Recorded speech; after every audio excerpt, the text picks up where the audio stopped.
Hey, we're here and we're back on the podcast with Mr. Sylvain Rochon, who is an award-winning futurist. He's a visionary leader, and he's the founder of the human data intelligence company CykoMetrix, and he's an associate professor in residence at the National Law University, Meghalaya, India. And he is here to talk about transforming education for the future, about thought leadership, about global impact, about AI, and so many amazing things. He holds degrees in biochemistry, chemical engineering, and education. Mr. Sylvain, glad to be speaking with you. Nice to be here. Thanks, Robert. Yeah, and so what has you super jazzed up, turned on, excited, just exploding with energy these days? What has you excited about AI in the future?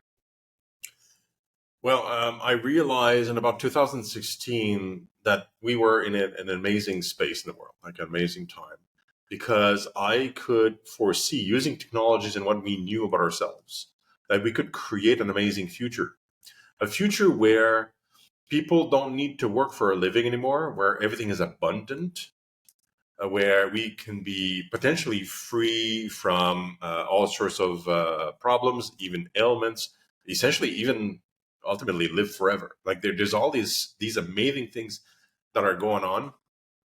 We're living in science fiction, and most people aren't even aware of it. So that got me up in the morning. I wrote a book, published in 2018, and ever since I've been a futurist, trying to tackle some of these challenges and build that future that I just described. Well, wonderful. And so just to make sure we can follow along, what's the name of that book? If we're so impressed with what you say as we talk, and someone says, I want to just get it while we're talking, what's the name of that book?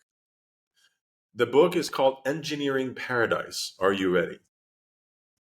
All right. So Engineering Paradise, Are You Ready? By Sylvain Rochon on Amazon. And as far as this hopeful, optimistic, utopia type of future, it seems like we're at this kind of middle ground where a lot of people are negative about what is possible, right? There's kind of this clinging to the industrialism and the capitalism and all this kind of negativity that, well, won't it just drive everyone's wages way down, and won't it drive the cost of goods way up? And there's this fear that technology will replace everything, and then humans might even become pets to the robots. And so what do you think of that? Like when you hear about all the AI possibilities and us kind of living to be creative and artistic and all that, but then there's kind of this other side that creeps in, like kind of the evil negative side. What do you have to say to that? Well, I think just like anything else, technology, we can do anything with it. It's neutral, right? It's what we use it for is where it can be good and evil. So we can use artificial intelligence is the big thing everybody's talking about, and it is very transformative. In fact, people are talking about it as in it's as transformative as the internet, the internet bubble, all that stuff, and that's true. But it's even deeper than that because it's not just a technology that is transforming how we interact with information or the availability of it. You're actually creating an intelligence that is more intelligent than humans in some ways.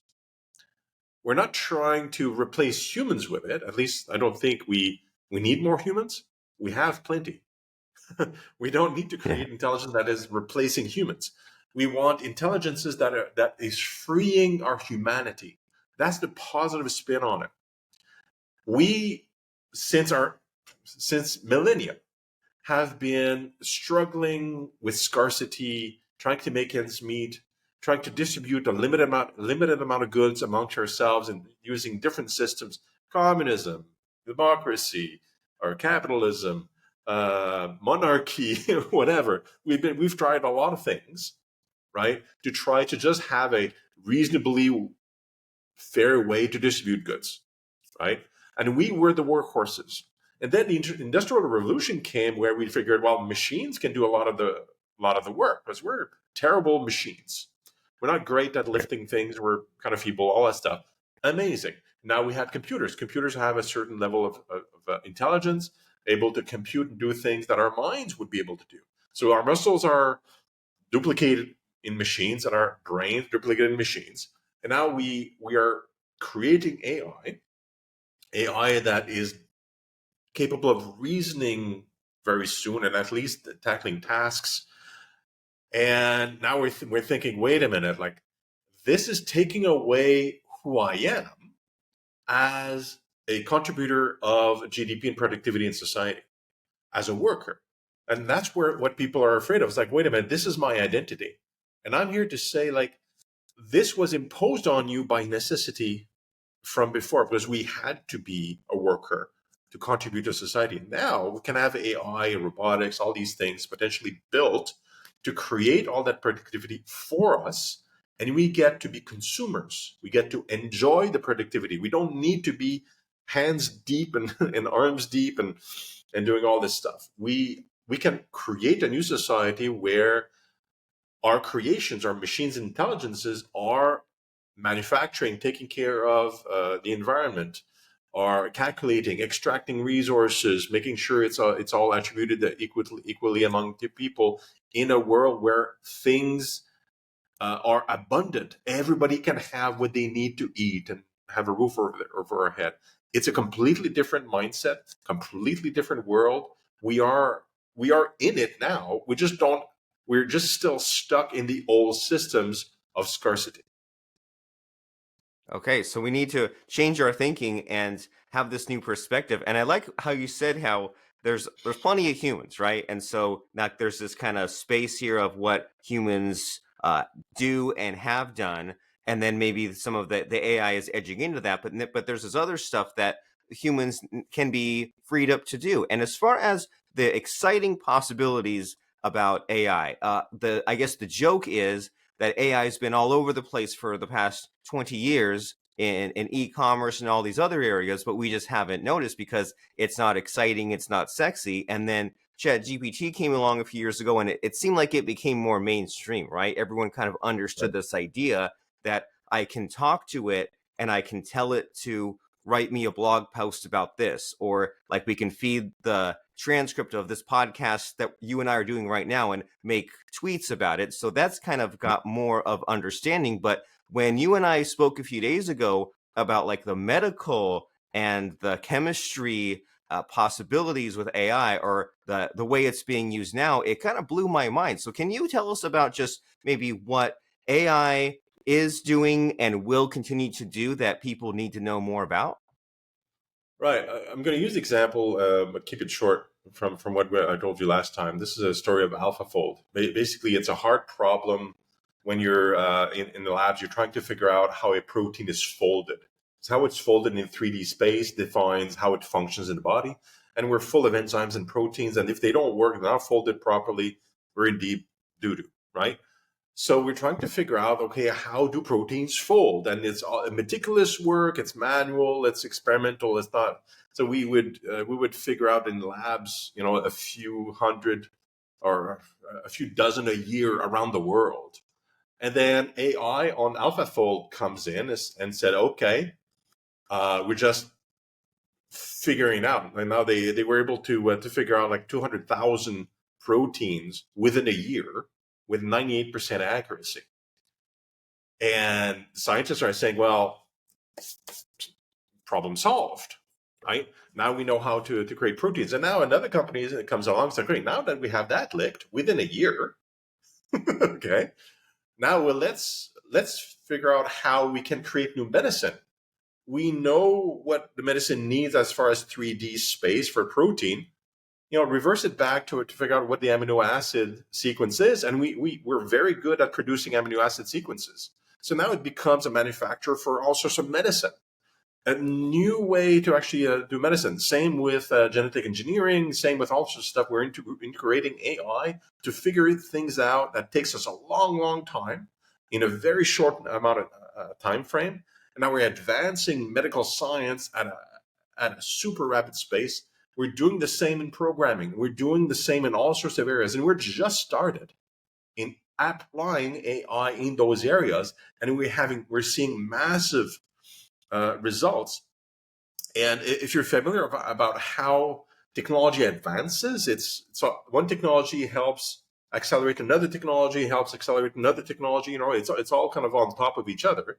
right? Computers help us to do other things faster and so on. Now we have this AI that is, as computing keeps multiplying, it keeps improving and speeding us up the traditional way, let's call it. AI is there as new intelligence that is like blowing that out of our water. So instead of being exponential in our progress, we are double, triple exponential. Things are moving so fast in our capabilities with AI that we cannot even track it. And to boot, AI is being used to create the new AI too. So it's triple exponential, self-replicating and improvement of artificial intelligence, and hopefully tasked to do things that are useful and positive for humanity. Because militaries are also using it to create better weapons too. And Right. that's amazingly scary because that also accelerates at the same speed. So that's dangerous. Right. It seems like an arm race, sort of like a good versus evil, right? Like, well, if we don't use it for the medical advances and the learning and the longevity and all that, and just kind of let it get put to use for the war machine, that's not the direction that we want civilization and society to be headed. And so, as far Right. as say like 10 to 15 years in the future, I'm not even sure what the world will be like or what major crazy great changes we will experience. So I mean, I know you mentioned earlier about like this idea of like the utopia, but as far as like the 15 years is this length of time where it's not insignificant, but it's also not like generational. So in like Yeah. 2040 or so, like what do you think will be like drastically different? Well, we've been writing, me and some of my partners, about 30, because that's at least not too far. It's 5 years from now. It's not a lot.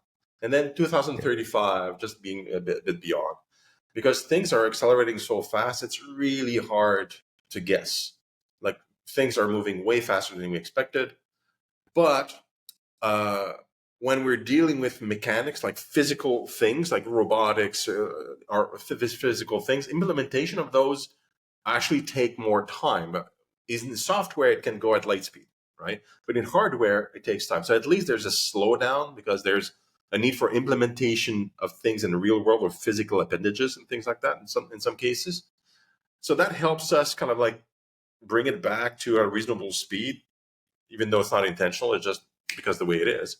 In 2030, you can imagine um, the slowdown of implementation means that will have a lot of electrical vehicles. Much of it can be fully automated with AI.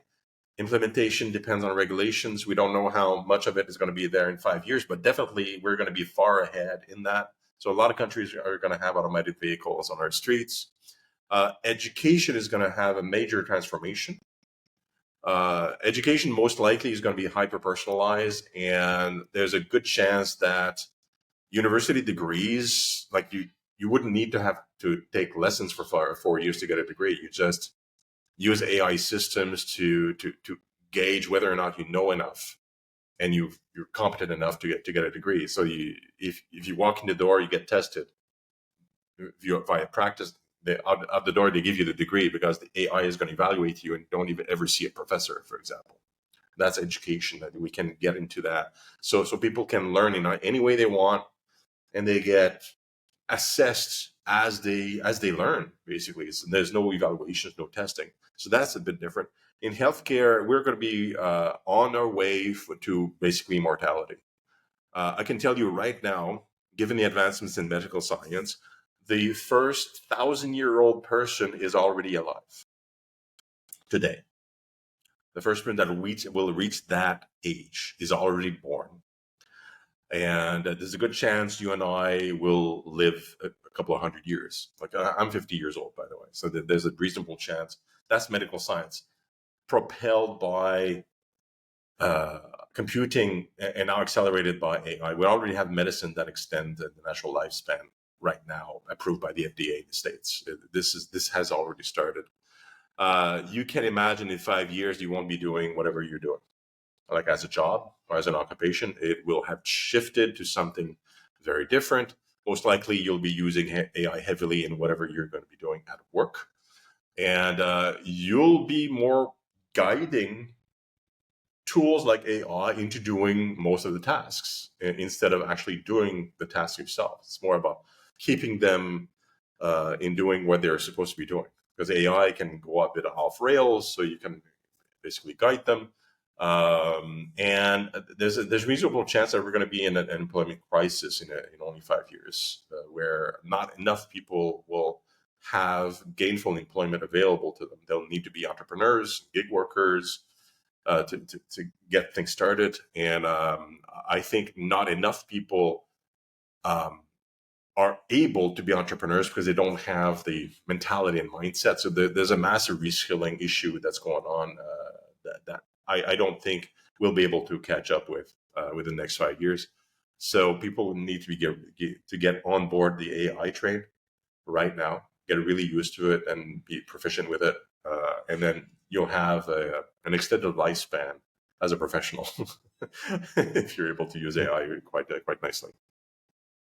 Well, great. You're blowing my mind here. And it's a timely mix of saying, well, short term, there are these difficulties ahead, but if we can get past those few years, then the kind of the explosion of productivity and like the revolution of the way society will be is just, it's amazing to think about. And it hurts my brain in a good way, because it seems like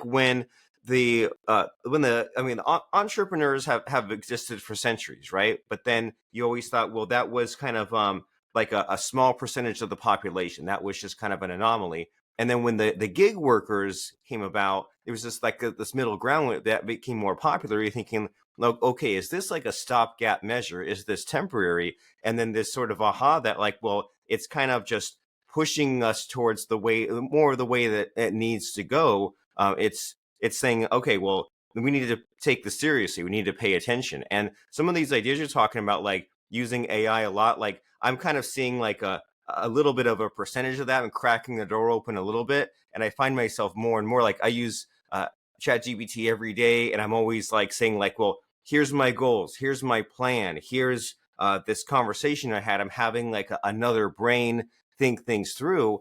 And I'm kind of amazed how like 10 years ago, I would just kind of do a lot in my business without thinking like the full strategy through. And I'm like, man, I can't believe I didn't have this kind of extra buddy, this assistant intern on my team just to kind of like help me figure out this plan and see the blind spots. So there's a lot to think about. And as far as you, Mr. Sylvain, are concerned, what are you working on? What kind of projects do you have coming? What do you have to announce about your future? Well, I'm focused on the long term, really, but the long term is just that. It's a bit long term. I want to build that paradise. I call it. I don't like to use the word utopia because nothing can be utopic. Human beings are some human beings are always going to be jerks. You always have like there's always a subset. But a structure, an economy, a society that is beneficial to all. So that's my goal. And to get there, I'm working with universities, I'm working with companies and consultancies in all sorts of ways. With CykoMetrix, it's human data and intelligence and monitoring of. So AI requires data. You need to be able to show your work, so to speak. So data tells stories. And on the AI space, I'm really interested in teaching people how to leverage it to the most, like, develop the mindset of using those tools and becoming this indispensable. And ultimately, we're going to reach the goal is to get to a place a bit later on in a few years where we get to say, okay, we have enough AI implementation, productivity work is basically solved with automated systems that self-correct and that update themselves and become more effective all the time and more efficient. And we get, as a humanity, we get to rediscover what it's like to really be humans, to be family members, to be in society, instead of thinking of ourselves as 9 to 5, 40 hours a week workers that need to go and do some things. Otherwise, we're not valuable. I believe human beings are valuable as members of society, and that's it. We just don't spend a lot of time doing that because we're busy being machines. And I want to put that on its head and make sure that AI is serving the expression of our humanity. And that's what I'm looking at.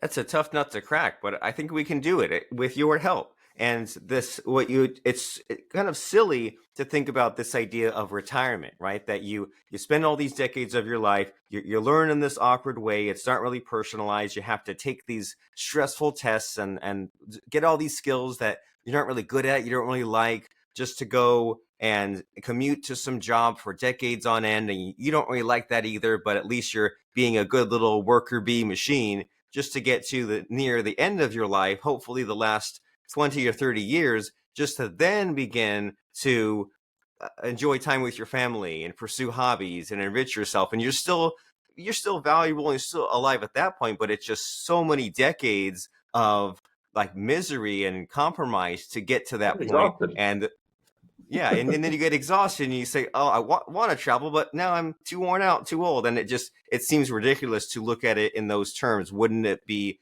better if we could use this technology to our advantage? And so you said that your company is CykoMetrix, that's spelled CykoMetrix, and then you mentioned this keyword paradise, and that's a Mhm. good fit because your book, like we said, is called Engineering Paradise. Are you ready? You can find it on Amazon. Artificial intelligence, automation, gene editing, 3D printing, nanotechnology, quantum computing, technologies around us, but are you ready to take advantage of them? Well, you need to get this book, Engineering Paradise. Are you ready, from Mr. Sylvain Rochon? Forgive me for butchering the last name. And then as far as you say you have a presence on LinkedIn, that's linkedin.com/in/SYLIEN. You can search Mr. Sylvain's name. That last name is Rochon. And you mentioned how you're always working on these amazing projects and like doing the AI consulting. Is there Mhm. an ideal type of company or person that you wish would contact you on LinkedIn? I'm looking for the doers and the dreamers, people that like me see the future, see what it could be, and want to work at it. So, uh, and doers as in the people that don't want to just sit around and chat, but want to do something in the space. So I'm in software primarily myself, and also I'm a public speaker. So those are my channels, and other people are connected to governments and whatnot. And we're gathering a number of individuals that are seeing the same thing, and we are getting organized. And I love to hear about other people that are in a similar mind space that want to get some stuff done. Let's get connected on LinkedIn. Let's get connected on LinkedIn, get some stuff done, that human connection. Find Mr. Sylvain, last name Rochon, and you can find out about him on Amazon, on YouTube, on LinkedIn. And he's a great resource for all of these future ideas and AI and getting things done and changing the world in the same way that these amazing projects like AlphaFold have changed the world. So get connected with him on LinkedIn. And before I let you go, Mr. Sylvain, it's time for the tough, hard, scary part of the show where I try to put you on the spot. I try to stump you, and I ask for a fun or interesting quote or lesson that has served you in life or in business. So, what comes to mind for you as far as a fun quote or lesson? Well, I think the best one is actually one that I'm borrowing from Andrew Ng, which is if AI will not replace you, a person that knows how to use AI will. And I think that's a quote that I'm saying a lot these days. And I think if you're listening, you should listen hard, because this is not just for next month. This is something that you need to do now to remain relevant in the transition we're in. 1,000%. Learn those new habits, learn those new skills, get educated, and we can do that by getting curious and most of all, listening to Mr. Sylvain, reading his book, adding him on LinkedIn, staying up to date. You need to pay Yeah. attention to this stuff so that way you don't get left behind. So embrace the future, enjoy it, exciting times ahead. Glad speaking with you, Mr. Sylvain. Amazing. Thank you, Robert. All right.